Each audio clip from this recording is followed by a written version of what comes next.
Hello दोस्तों, तो video शुरू करने से पहले अगर आप लोगों को मेरी वीडियोस देखकर जरा से भी खुशी होती है या मजा आता है तो मेरी वीडियो को लाइक कर देना और साथ ही साथ चैनल को सब्सक्राइब कर देना ताकि मैं यूं ही मजेदार वीडियोस आप लोगों के लिए लाता रह सकूं। तो जैसा कि पिछले एपिसोड में हमने देखा कि मास्टर पोहोंग बता देते हैं कि काओ विलेज के डिस्ट्रॉय होने के पीछे टियानयिन टेम्पल के लोगों का हाथ था। ये सुनकर तो ज़ियाओफान को बहुत ज्यादा गुस्सा आ जाता है, जबकि दूसरी तरफ हम बाकी के डीमंस को भी देखते हैं जिनकी हालत तो बहुत ज्यादा खराब थी, लेकिन अभी भी वो लोग किन्यू सेक्ट पर हमला करना चाहते थे। अब आगे तो नेक्स्ट एपिसोड बिल्कुल उसी सीन से शुरू होता है जहां पर हम देखते हैं कि उन डीमंस में से एक डीमन मास्टर ज़ूफान पर भड़क गया था। वो उससे कहता है कि तुमने आखिर ये सब क्या कर दिया, तुम्हें ध्यान रखना चाहिए था कि डाओजुआन सोर्ड ऑफ इमॉर्टैलिटी तक ना पहुंचे, लेकिन उसके बावजूद भी वो सोर्ड तक पहुंच गया, जिसकी वजह से हम लोगों की ये हालत हो गई। अगर तुमने अपना काम अच्छे से किया होता तो शायद हमारे इतने लोग ना मारे जाते। मुझे तुम पर बहुत ज्यादा गुस्सा आ रहा है, दिल तो करता है कि मैं तुम्हें यहीं पर जान से मार डालूं। जिस पर मास्टर ज़ूफान कहते हैं कि मुझे मारने का तुम लोगों को कोई फायदा नहीं। साथ ही साथ वो कहते हैं कि तुम लोगों ने अभी तक सोर्ड ऑफ इमॉर्टैलिटी की रियल पावर्स भी नहीं देखी। तुम लोगों ने आज जो पावर्स देखी वो तो सिर्फ उसकी 1/3 पावर्स का हिस्सा है। सोचो, अगर कोई उसके 100% पावर्स को यूज करने की काबिल बन जाए तो वो उस तलवार से क्या कुछ नहीं कर सकता, क्योंकि वो तलवार यहाँ की नहीं है, इसलिए उसकी पावर्स का कोई अंदाजा नहीं लगा सकता। वो तलवार 9 हेवन से उतारी गई थी। यहाँ ये सब सुनकर डीमन किंग कहते हैं कि मैंने सुना था कि सोर्ड ऑफ इमॉर्टैलिटी को यूज करने के लिए आपको टाइकी रेल्म पर होना चाहिए, जबकि मुझे नहीं लगता कि मास्टर डाओजुआन टाइकी रेल्म तक पहुंचे होंगे। ये बार मास्टर ज़ूफान को भी काफी ज्यादा इंटरेस्टिंग लग रही थी, जिस पर वो मुस्कुराते हुए कहता है कि ये तो हमारे लिए काफी ज्यादा बेहतरीन चीज है। अगर वो अभी तक टाइकी रेल्म पर नहीं पहुंचा और उसके बावजूद भी उसने सोर्ड ऑफ इमॉर्टैलिटी का यूज कर लिया तो ये डाओजुआन के लिए एक बुरी खबर है, क्योंकि सोर्ड ऑफ इमॉर्टैलिटी की पावर्स को कंट्रोल करने के लिए आपको एक स्ट्रॉन्ग बॉडी की जरूरत है, वरना वो आपकी हाफ लाइफ को छीन लेगी। जिसका सीधा सीधा मतलब यही बनता है कि डाओजुआन अब बहुत ज्यादा वीक हो चुका है, वो अब लड़ने की काबिल नहीं बचा होगा। ये सब सुनकर तो डीमन किंग को अपनी जीत की एक और उम्मीद दिखाई दे दी गई थी, जिसकी वजह से उसकी आंखें चमक जाती है। तभी अचानक वहां पर जिया की आंटी भी आ गई थी, जो कि डीमन किंग को बताती है कि मुझे जिया यहाँ पर कहीं भी दिखाई नहीं दे रही, मुझे लग रहा है कि वो किंग यू सेक्ट वापस चली गई है। जो सुनकर तो डीमन किंग को बहुत ज्यादा गुस्सा आ गया था। वो कहता है कि जिया ऐसे कैसे कर सकती है, वो मेरा खून है, लेकिन इसके बावजूद भी वो मुझे छोड़कर वहां चली गई। इसी गुस्से के साथ यहाँ पर वो इरादा कर लेता है कि हम लोग किंग यू सेक्ट पर दोबारा से हमला करके उसे खत्म कर डालेंगे, जिसकी वजह से वो अपने घायल हारे हुए साथियों के पास चला गया था। वो देखता है कि उनकी हालत बहुत ज्यादा खराब थी, लेकिन वो उन लोगों को चेयर अप करते हुए कहता है कि तुम लोगों को यूं हार नहीं मानना चाहिए। तुम लोग अपने आसपास नजरें दौड़ा कर देखो, पहले हम लोग एक दूसरे से नफरत करते थे, लेकिन आज हम इस जंग के लिए एक दूसरे के साथ आकर खड़े हो गए। हम लोगों ने अपनी आपस की दुश्मनियां बुला दी है ताकि हम लोग इस जंग को जीत सके। तो इसलिए अब वक्त आ चुका है कि हम लोग एक बार फिर से इकट्ठा होकर हमला करें, क्योंकि पिछले 100 साल में ये वो पहली मर्तबा है जब किंग यू सेक्ट बहुत ज्यादा कमजोर हो चुका है, इसलिए हम इस मौके को हाथ से जाने नहीं दे सकते।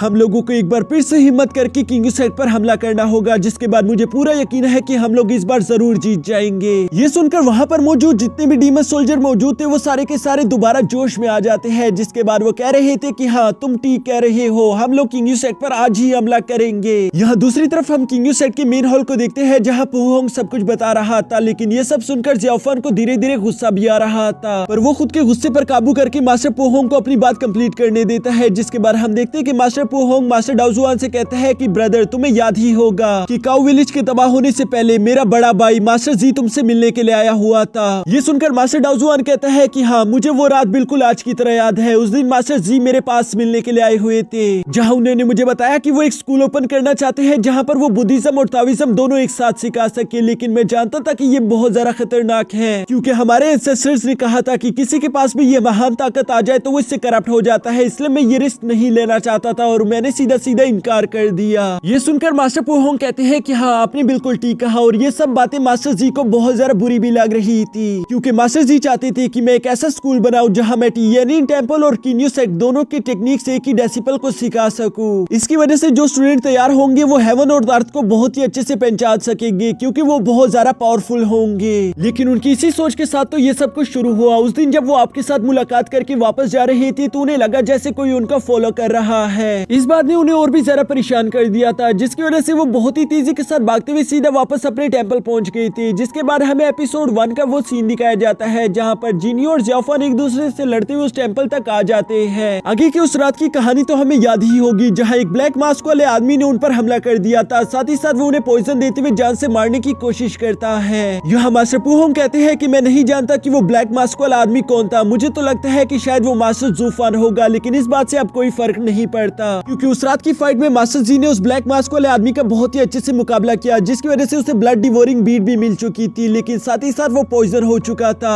वो जानता था कि वो ज्यादा देर तक जिंदा नहीं रहने वाला, पर वहाँ पर उसे 2 बच्चे दिखाई दिए जिसकी उसने जान बचाई थी, पहला ज़ियाओफान और दूसरा जिनियो। ज़ियाओफान को देखकर मास्टर जी को अपने ख्वाब को पूरा करने का एक मौका दिखाई दिया, जिसकी वजह से उन्होंने अपनी सारी की सारी पावर ज़ियाओफान को पास कर दी थी। साथ ही साथ उन्होंने ज़ियाओफान को वो इवल पियरलेस बीट भी दे दिया था, जिसका इस्तेमाल करके वो खुद को स्ट्रॉन्ग बना सके, क्योंकि वो जानते थे कि ज़ियाओफान बहुत ज्यादा कमजोर है। यहाँ पर ये सब करने की वजह से मास्टर जी ने ज़ियाओफान को आखिरकार टिएनइन टेंपल के सारे टेक्निक्स तो पास कर दिए थे, पर वो ये नहीं जानता था कि क्या कीन्यू सेट ज़ियाओफान को अपने साथ एक डेसिपल के तौर पर रखेगा, क्या वो उसे अपनी टेक्निक सिखाएंगे या फिर नहीं। ये सब सोचते हुए मास्टर जी का दिमाग खराब हो रहा था। वो कहते हैं कि मैंने अपना घर छोड़ दिया, मैंने अपना सब कुछ छोड़ा अपनी इस ख्वाब के लिए, लेकिन अगर कीन्यू सेट ने ज़ियाओफान को अपने डेसिपल के तौर पर चूज ना किया तो मेरी सारी की सारी मेहनत पर पानी फिर जाएगा, और वैसे भी मैं तो सिर्फ 3 दिन के लिए जिंदा रहने वाला हूँ, मेरे पास और कोई रास्ता नहीं, मुझे कुछ ना कुछ करना ही होगा। ये सब सोचते हुए अचानक से उन पर डार्क एनर्जी ने काबू कर लिया था, जिसकी वजह से उनकी बॉडी ज़ियाओफान की तरह रेड कलर की चमकना शुरू कर देती है, यानी कि वो पूरी तरीके से खुद पर काबू खो चुकी थी। जिसके बाद वो कहती है कि इस दुनिया में शांति लाने के लिए कुछ लोगों की कुर्बानी देना जरूरी है। जो कहते साथ ही उन्होंने बहुत ही तेजी के साथ विलेज की तरफ बढ़ना शुरू कर दिया था, और वो अपने सामने आने वाले हर किसी को जान से मार रहे थे। उन्होंने पूरे विलेज में चारों तरफ लाशें बिछा दी थी। वो तो मिस्टर वांग को भी जान से मारने वाले थे, लेकिन तभी अचानक वो होश में आ जाते हैं, जिसकी वजह से उन्होंने मिस्टर वांग का गला छोड़ दिया था। वो होश में आने के बाद चारों तरफ की लाशें देखकर बहुत ज्यादा घबरा गई थी। उन्हें समझ नहीं आ रहा था कि आखिर उसने ये क्या कर दिया। इसके बाद हम देखते हैं कि मास्टर जी अपनी आखिरी सांसें लेते हुए मास्टर पो होंग के पास चले गए थे, जहाँ वो उन्हें सब कुछ बता देते हैं। वो उसे कहते हैं कि मैं जानता हूँ कि मैंने जो कुछ भी किया वो सब गलत था, लेकिन अगर मैं उन सब विलेजर्स को ना मारता तो ज़ियाओफान और जिनियो को कोई ना कोई अपने पास रख लेता। कीन्यू टेंपल कभी भी उन लोगों को सिखाने वाला नहीं था, जिसकी वजह से मेरी सारी की सारी मेहनत पर पानी फिर जाता और मैं ये सब होने नहीं दे सकता था। मेरा बस एक ही सपना है, मैं चाहता हूँ कि ज़ियाओफान को तुम लोग कीन्यू सेक्ट में ट्रेनिंग करने दो, क्योंकि मैं जानता हूँ कि वो एक दिन इस दुनिया के लिए बेहतरीन इंसान बन सकता है। वही वो इकलौता इंसान होगा जो कि इस दुनिया में शांति लाएगा। और ये कहने के बाद मास्टर जी मर चुके थे, जबकि दूसरी तरफ पो होंग कहते हैं कि मुझसे उस दिन बहुत बड़ी गलती हो गई थी। मैंने उस दिन जो गुनाह किया आज हमें उसी का अंजाम भुगतना पड़ रहा है। मेरी वजह से ज़ियाओफान और जिनियो को इतना सब कुछ सहना पड़ा, इसलिए मैं ज़ियाओफान तुमसे माफी मांगता हूँ। जो सुनकर हम देखते हैं कि ज़ियाओफान ने अचानक से अजीब तरीके से हंसना शुरू कर दिया था, साथ ही साथ उसकी आंखों से आंसू आ रहे थे। वो समझ नहीं पा रहा था कि इस वक्त उसकी क्या फीलिंग्स है। वो याद करता है कि कैसे उसने मास्टर जी को अपना मास्टर समझा था। उनसे किए हुए वादे के मुताबिक ज़ियाओफान ने सब कुछ किया, लेकिन मास्टर जी ने उसकी फैमिली के साथ क्या किया, ये सब कुछ सोचकर ज़ियाओफान को गुस्सा आ जाता है। वो गुस्से में चिल्लाते हुए पूरी तरीके से बेकाबू हो गया था, जिसकी वजह से उसकी बॉडी से बहुत ही ज्यादा रेड कलर का ऑरा निकलना शुरू कर देता है। यह इसी इंटेंस मूवमेंट के साथ हमारा यह एपिसोड यहीं पर खत्म हो जाता है। दोस्तों, इस सीरीज का लास्ट एपिसोड भी मैं जल्द ही अपने इसी चैनल पर अपलोड कर दूंगा, जिसके लिए मैं चाहता हूँ कि आप लोग मेरे इस चैनल को सब्सक्राइब कर लो। साथ ही साथ बेल आइकन को भी एक्टिवेट कर देना, ताकि मैं जैसे ही वो एपिसोड अपलोड करूँ सबसे पहले आप लोगों को बेल नोटिफिकेशन मिल जाए।